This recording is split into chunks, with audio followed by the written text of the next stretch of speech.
to talk about air pollution, right? Not just any old air pollution, but the air pollution that apparently is supposed to be killing us all. According to Sadiq Khan, he wants to expand his ultra-low emission zone to include large areas, not just in London, but around London as well. We're going to be speaking to Councillor Colin Smith, leader of Bromley Council, which is down in the sort of southeast corner of this country, just around about where Kent meets London. It's a lovely part of the world. It's a place I go to and drive through on quite many occasions. Of course, for people that live there, though, come August, it will become a much more expensive place to drive around. There is a massive rebellion going on around Sadiq Khan's ideas, and if you think it's only happening in London, you're mistaken, because we're getting complaints from Ipswich, we're getting complaints from Oxford, we're getting complaints from Manchester, from Glasgow, from Leeds, from Poole, from Bath, from Bristol, from Bournemouth, all of these towns copying what Sadiq Khan wants to do and basically become the enemy of the motorist. And the problem for an awful lot of people that live in these areas is that there is simply no alternative means of transport.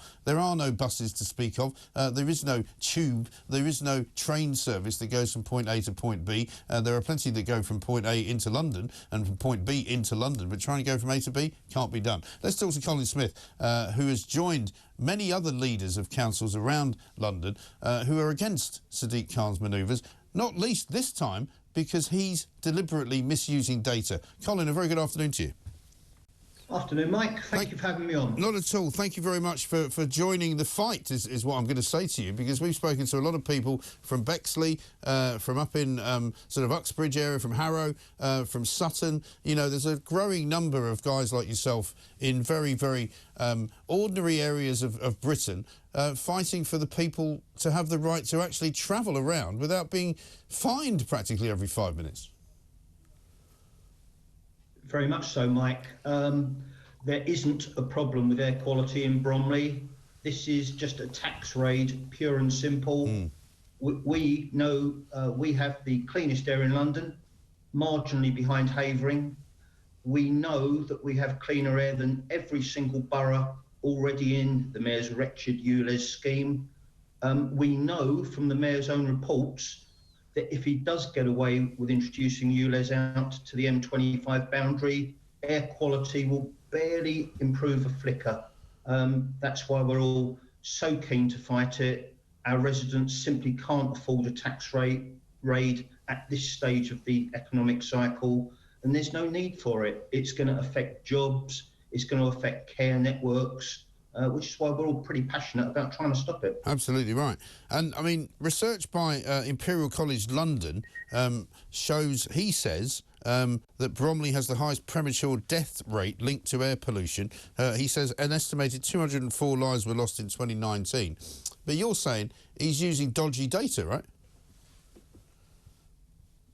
To put it mildly, it's also illogical. It's not rational what he's arguing. Our air is self-evidently cleaner than the other boroughs, as I've already touched upon. What this report also doesn't take account of is that we've got the most elderly profiled population in London. Right. And sadly, old people unfortunately tend to die more often than young people. Right. It doesn't take account of where people used to live in their younger lives.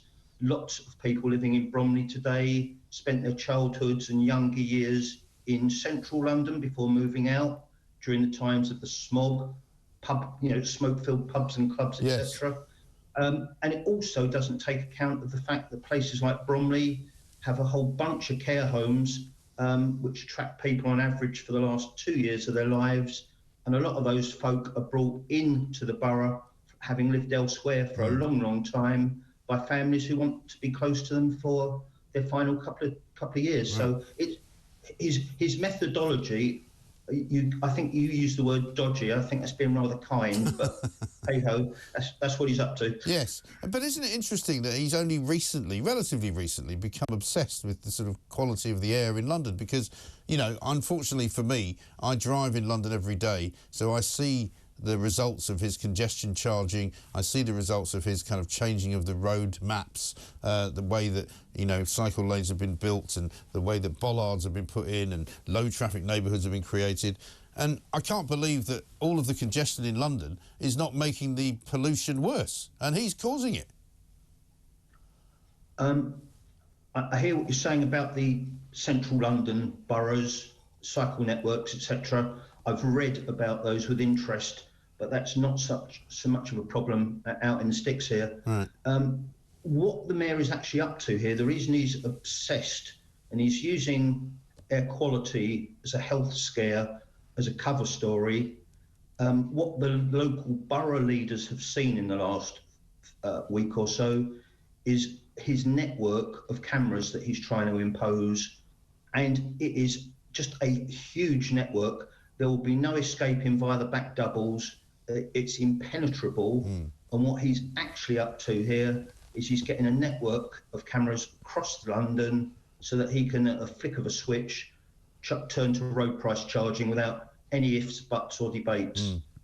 That's actually what he's up to, and that's why people need to hold him to account. He's out of control. So do you suspect this is a bit of a Trojan horse then? Is that what you're saying?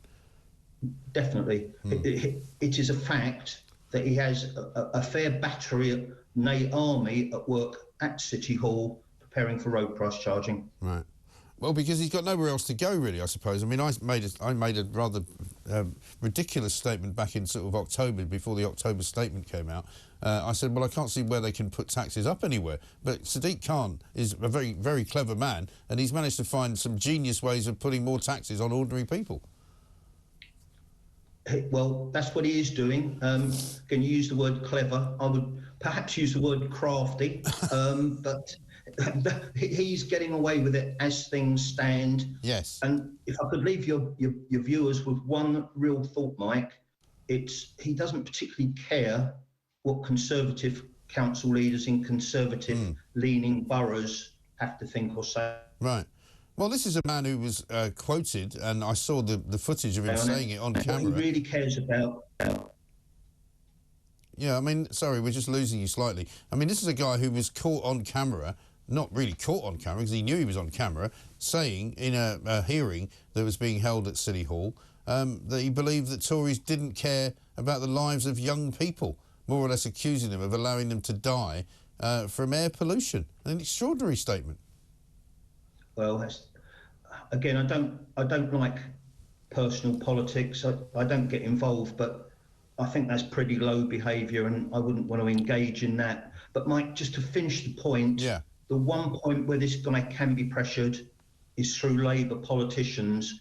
And if I could urge your listeners, to think in terms of writing to Labour councillors, writing to Labour MPs, writing to Labour GLA assemblymen. We know they're jittery about this. They're under pressure, and the more pressure they can be put under, the more potential there is for them to break. So that would be my request if you're subscribers. Well, we'll certainly ask them to do that. What do you know about the sort of legal position? Because we've spoken to a lot of sort of colleagues of yours around different parts of the councils, and nobody seems quite sure what the legal position is.